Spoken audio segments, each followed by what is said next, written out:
dont on chantait les louanges tout à l'heure, qui faisaient des médicaments curatifs, on fait des médicaments préventifs, parce que c'est beaucoup plus facile, ça coûte moins cher. Le seul problème, c'est que quand on prévient des maladies que vous ne ferez peut-être pas, comme un infarctus dû au cholestérol, ou comme des vaccins, une grippe, etc. Bon, le bénéfice, il tend progressivement vers zéro. Vous n'êtes pas sûr que vous ferez la grippe, vous n'êtes pas sûr qu'elle sera grave, etc. En revanche, le risque lié à l'introduction d'une molécule étrangère, à tous les phénomènes auto-immuns qu'elle peut générer, aux erreurs de fabrication, le risque ne peut pas tendre vers zéro. Donc quand on prend la notion de rapport bénéfice-risque, on a bien un bénéfice qui tend vers zéro avec un rapport incompressible. Et là, on a un rapport qui devient intolérable. Mais voilà, tout médicament est dangereux, il faut le prendre avec modération. Vous comprendrez que les Français aillent moins se faire vacciner. On a vu cette année, il y a une baisse de la campagne, du nombre de Français qui se font vacciner pour le H1N1. Il y a peut-être ce message qui est passé aussi, attention, trop de médicaments, ou bien c'est parce que les Français se méfient maintenant de toute cette chaîne? Non, je crois pas. D'abord, les Français sont dans un rapport personnel avec leur médecin. C'est pas une collectivité comme ça, ils réfléchissent pas comme ça. Non, sur la grippe, ce qui est amusant avec la grippe, c'est qu'en fait la grande peur des politiques, c'était de se retrouver devant un tribunal un jour pour avoir sous-estimé une pandémie. Et d'ailleurs, c'est plus à l'OMS qu'on doit rechercher une responsabilité, mais on s'aperçoit que par rapport à la grippe, on déploie des moyens délirants et qu'on laisse en circulation des médicaments qui ne marchent pas, voire même qui sont dangereux, des médecins qui... Pour la grippe, on nous a expliqué noir sur blanc qu'on devait tous y passer. Hein, quand même. C'est bien ce que je dis, oui, mais c'est l'OMS en premier, et là il y a eu une défaillance aussi. Alors maintenant, ces systèmes d'alerte, vous comprenez, le problème c'est que l'alerte, elle est censée freiner les choses, c'est problématique. Quand est-ce qu'on sonne l'alarme? Bon, je me mets à la place du politique, c'est pas simple non plus. Cela dit, lier l'affaire de la grippe à des affaires de médicaments et tout ça, moi j'ai du mal. Hein. Philippe Even, vous nous parliez juste, avant de passer aux questions SMS, vous nous parliez de ces familles de médicaments à risque. Vous disiez le Ziban, c'est la même famille que l'Isoméride et que le Mediator. C'est quoi les autres familles? Non mais pour qu'on sache, puisque...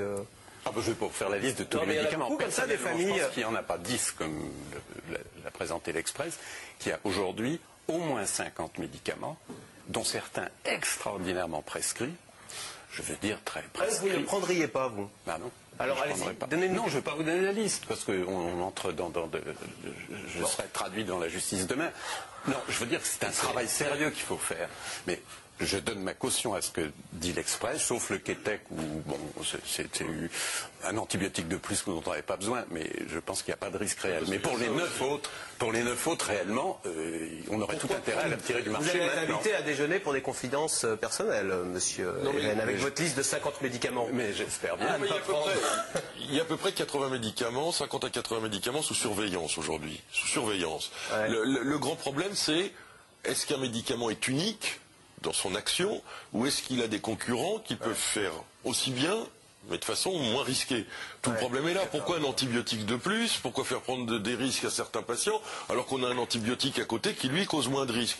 Donc c'est ça qu'on doit mesurer. Il y a une piste pareil, chercher pour voir ces médicaments, ces 80 médicaments dont vous parliez, ces 50 médicaments il suffirait très bêtement de reprendre toutes les archives de Prescrire, vous savez, hein, très bêtement, hein, et puis de prendre les petites notices qu'ils font et de publier ça. De la transparence, en principe. Voilà, vous savez, ils viennent d'ailleurs de dire que Xavier Bertrand, je crois, a dit qu'il voudrait que le rédacteur en chef de Prescrire fasse partie des personnes interrogées. Je trouve que c'est vraiment plein de bon sens.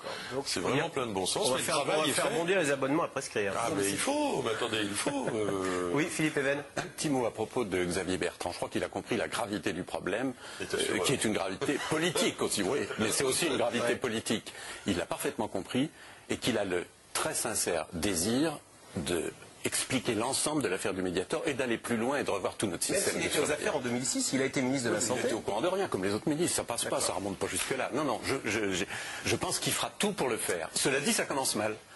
Parce que, bon, demander au bras droit de juger le bras gauche, prendre l'inspection générale pour juger l'APSAPS, je pourrais presque dire et vice-versa. Tout ça, ça se passe dans la même maison, c'est du décor. On va passer aux nombreuses questions SMS très concrètes.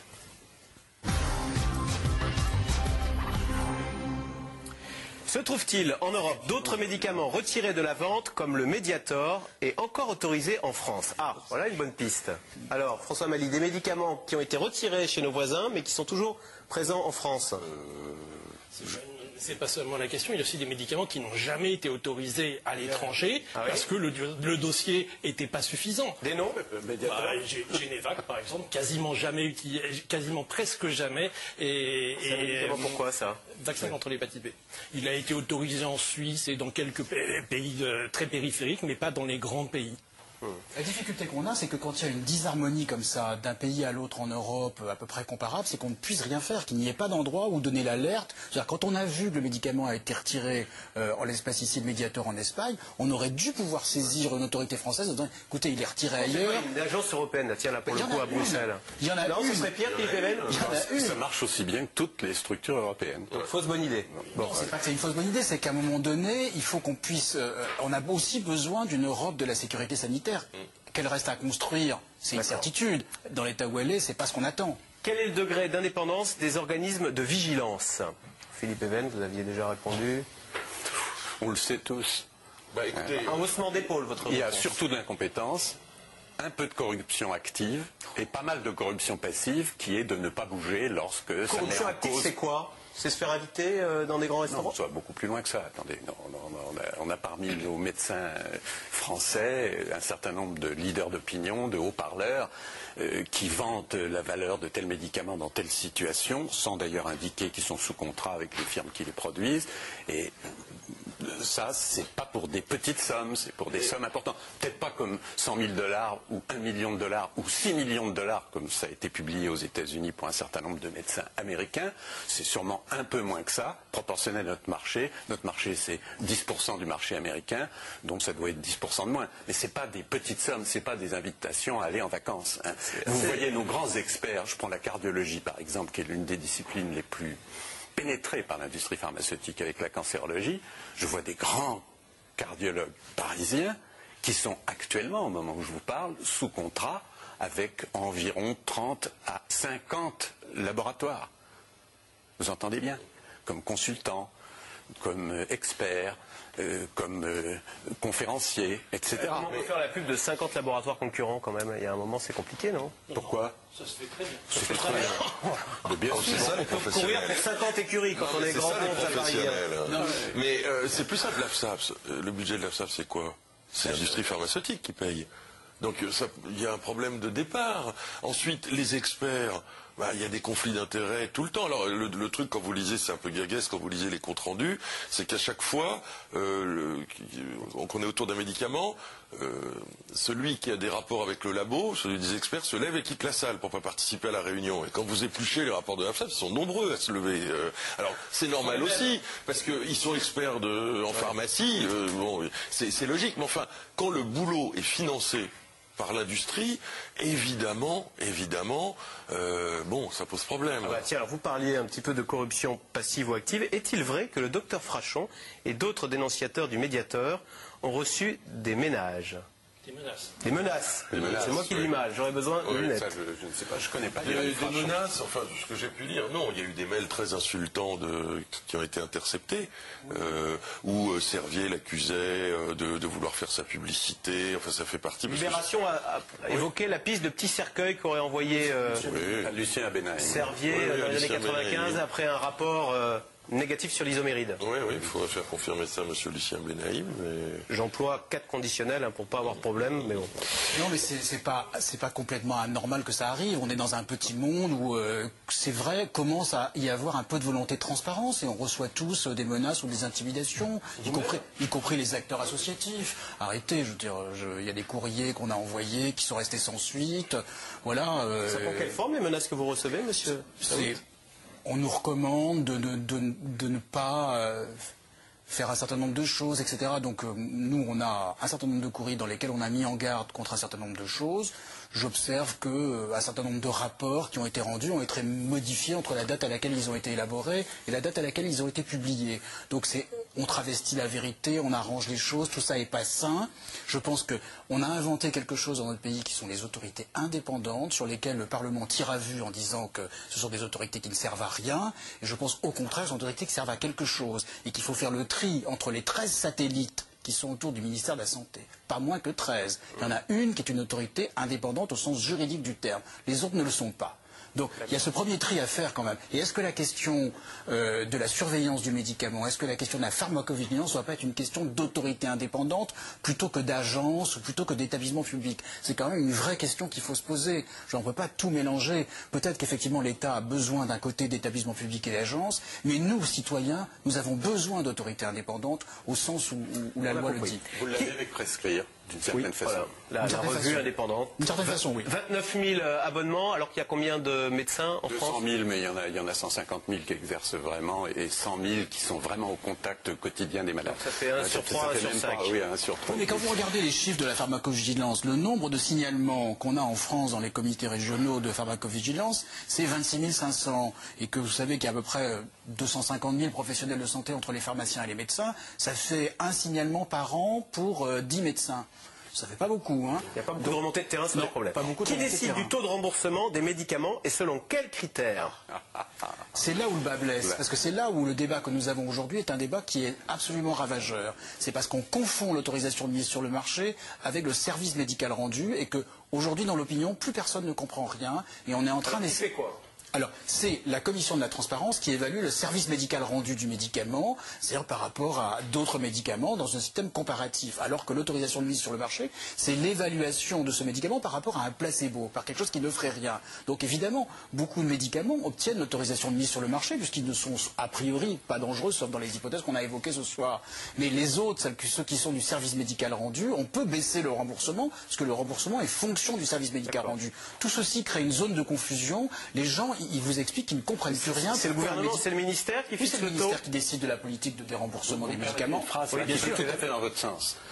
Nous sommes le seul pays où il y a de façon séparée une autorisation de mise sur le marché, puis après, c'est fait, il est sur le marché, une évaluation de l'amélioration du service médical rendu, qui évidemment est la seule question importante. L'autorisation de mise sur le marché, vous pouvez faire une croix dessus, la supprimer, elle sert à On pourrait rien. autoriser un médicament qui ne sert à rien. C'est exactement ce qu'on fait, c'est comme ça que le médiateur est passé.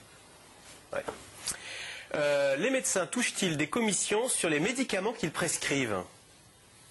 Oui, est-ce qu'ils sont intéressés d'une façon ou d'une autre? Pas encore. Pourquoi? Non, ils l'ont été.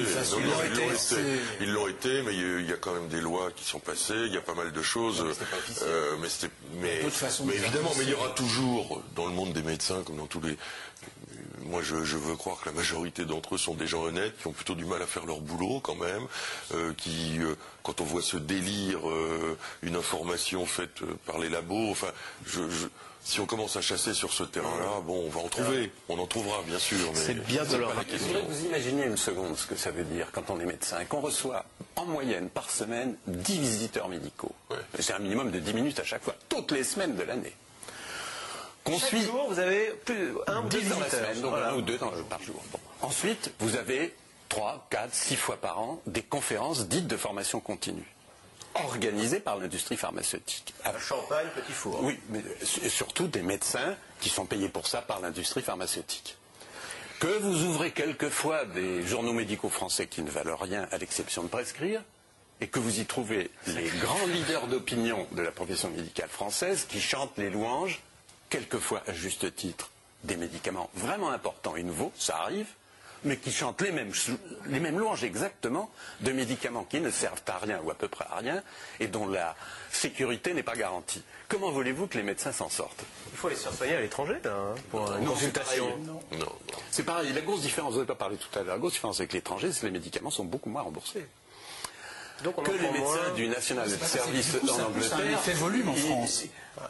La France, elle a fait ce choix-là de faire des prix de médicaments relativement élevés, en se très bien disant remboursés. très bien remboursés. Avec cet argent-là, l'industrie pharmaceutique me paiera la formation médicale. Au lieu de faire l'inverse, de prendre l'argent et de faire la formation médicale sous l'égide de l'université. Ou... D'accord. Mais l'industrie l'a fait, elle dit d'ailleurs qu'elle a vocation à enseigner les médecins, et maintenant elle ajoute même qu'elle a vocation à enseigner les malades. C'est dans la loi de Mme Bachelot, c'est acté. Il y a l'éducation thérapeutique des patients dévolue à l'industrie pharmaceutique. Peut-être